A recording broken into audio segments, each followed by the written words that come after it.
மதுரை வாடிப்பட்டி அருகே 50க்கும் மேற்பட்ட பயணிகளை ஏற்றிக்கொண்டு விரைவில் வேகமாக திரும்பிய தனியார் மினி பஸ் தலைகீழாக கவிழ்ந்த விபத்தில் 30க்கும் மேற்பட்டோர் காயமடைந்தனர். கூடுதல் விவரங்களை வழங்குகிறார் செய்தியாளர் கண்ணன். வணக்கம், விவரங்கள்.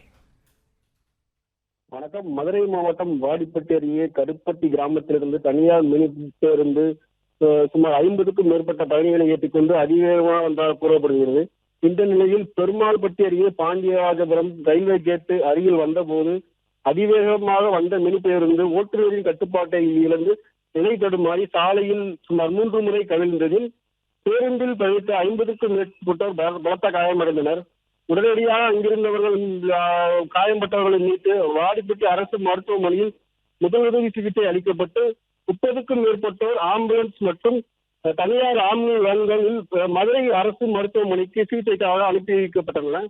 இதில் 4 பேர் பலத்த காயமடைந்ததால் உயிருக்கு ஆபத்தான நிலையில் தற்போது மதுரை அரசு மருத்துவமனையில் தீவிர சிகிச்சை அளிக்கப்பட்டு வருகின்றது.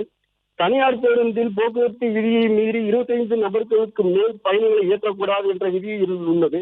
அதை மீறி 50க்கும் மேற்பட்ட பயணிகள் கூடுதலாக ஏற்றி வந்ததாலும் மினி பேருந்து ஓட்டுநர் அதிவேகமாக பேருந்து இயக்கியதாலும் தான் இந்த விபத்து ஏற்பட்டதாக கூறப்படுகிறது. இதனைத் தொடர்ந்து இந்த விபத்து குறித்து வாடிப்பட்டி காவல்துறை வழக்கு பதிவு செய்து விசாரணை செய்து வருகின்றனர்.